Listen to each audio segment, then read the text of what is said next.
Essie was born to two people from different cultures, two worlds that were never meant to meet. Her mother was Ghanaian, her father Korean, drawn together by circumstance, separated by expectation. They found love in places that were inconvenient, uncomfortable, and unexpected, but they chose it anyway. They protected it. They nurtured it. And from that unlikely union, Essie was born. When Essie was 10 years old, her mother died on a rainy Thursday afternoon. That was how the hospital described it. No adjectives. No hesitation. Just a sentence delivered by a man in a gray suit who smelled faintly of coffee and impatience. They said her mother jumped. They said she had been under stress. They said children were resilient. That time would soften the memory. What they didn't say was why her mother's locker had already been emptied. Why her phone was missing. Why the nurses who worked her shift suddenly transferred to different hospitals within weeks. Essie learned, very early, that truth rarely announced itself loudly. It hid in what people refused to explain. She grew up quiet after that. Not broken, not withdrawn. Quiet in the way people who listen too much often are. Relatives avoided talking about her mother. The word suicide hovered in conversations like a stain no one wanted to scrub. Teachers praised Essie for being mature, responsible, independent. No one noticed that she wrote things down constantly. Dates. Names. Inconsistencies. Her name was Essie. Her mother had chosen it because it meant born on Sunday, a quiet blessing in a world that rarely offered one. When Essie was 16, she searched her mother's name online for the first time. Almost nothing came up. No obituary worth reading. No mention from the hospital beyond a generic statement about employee wellness. It was as if her mother had existed briefly and inconveniently. Essie didn't study law. Lawyers argued with people. She didn't study journalism. Journalists depended on permission. She studied data analysis. Data didn't get offended. Data didn't forget. And data, when arranged correctly, told the truth whether people liked it or not. At 28, Essie returned to Busan. Not as a daughter seeking closure. As a professional hired by Hanwol Group, one of the largest medical conglomerates in South Korea, to help optimize internal reporting systems.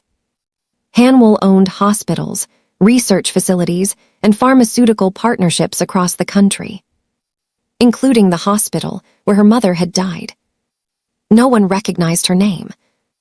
Her mother had been erased too thoroughly for that. Essie took the job quietly. She smiled when introduced. She thanked people for their time. She worked late without complaint. At first, she looked at nothing connected to her mother. That was how you avoided suspicion. She focused on outdated spreadsheets, duplicate entries, minor reporting delays that executives found irritating but harmless. She fixed those quickly. She became trusted. Then she started noticing patterns. Mortality reports finalized, then subtly altered weeks later.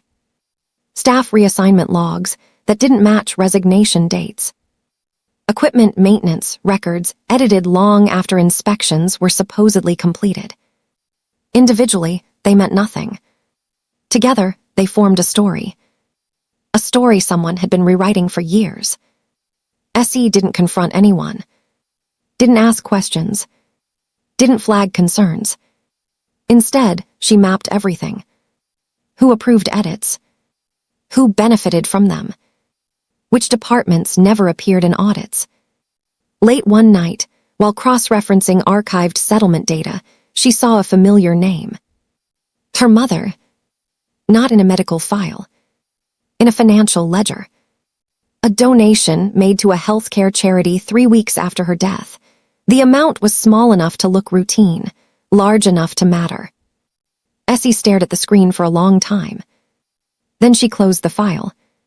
Suicides did not come with settlements. From that moment on, her work changed. She stopped correcting errors. She started letting them surface. A delayed report here. An unanswered compliance question there. Just enough friction to draw attention, never enough to point back to her. Executives began calling more meetings. Legal teams reviewed old decisions. Auditors requested clarifications that had never been asked before. The system grew nervous. And nervous systems made mistakes. Someone leaked internal emails. Someone else tried to quietly resign. Another requested a transfer abroad. Essie watched it unfold from her desk, her expression unchanged. One evening, an executive asked her to stay behind. He was polite, complimented her skills, told her she had a bright future with the company. Then his tone shifted. "You have a talent for finding things," he said carefully. "Old things." Essie nodded. "Some things," he continued, "are better left where they are for everyone's sake." She looked at him for a moment before answering. "My mother worked here," Essie said. The room went very still. He didn't ask which department. Didn't ask when. He knew. That was all the confirmation she needed. The final step took months. She compiled everything, every edit, every delayed report, every financial adjustment. She arranged the data so it spoke clearly, without commentary, without accusation. Then she released it. Not to the media. To international partners, oversight boards, institutions that cared less about saving face and more about liability. Investigations followed. Public apologies came later. The official conclusion stated that a group of executives had knowingly concealed clinical trial irregularities years earlier. That patients had been harmed. That internal pressure had been applied to staff who raised concerns. One nurse had died shortly after refusing to approve falsified documentation. They never said her mother was murdered. They didn't have to.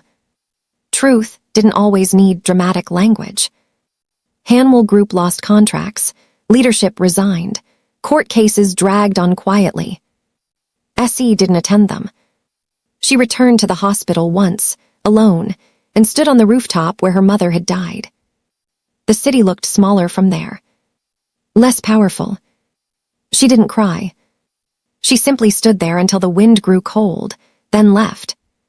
Some people think revenge is loud, explosive, satisfying. But real revenge is patient.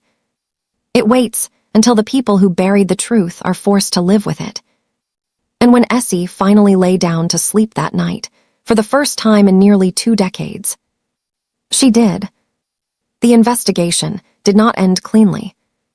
That was the part people never talked about.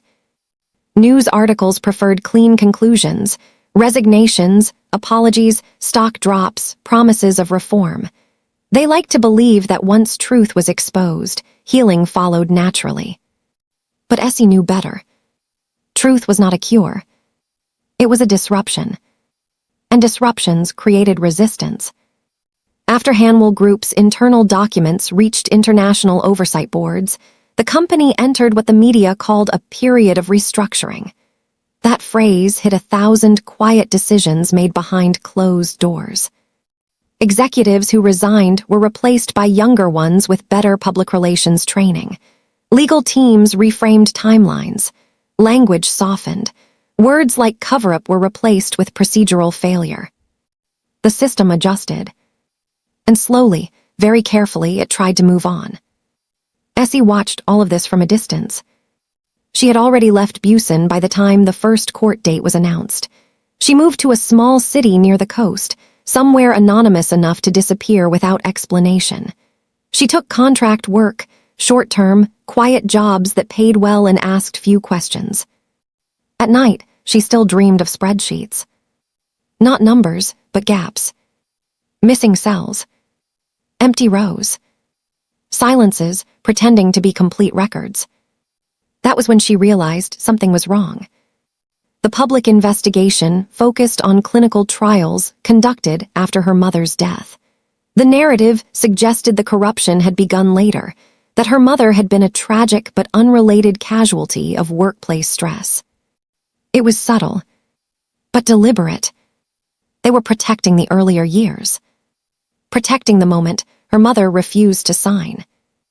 Essie reopened her files. She hadn't destroyed anything. She never did. She believed in keeping records the way some people believed in prayer. And when she looked again, really looked, she saw what she'd missed before. A pattern of small administrative changes in the months leading up to her mother's death. Performance evaluations rewritten. Incident reports downgraded. A formal complaint filed, then withdrawn without explanation.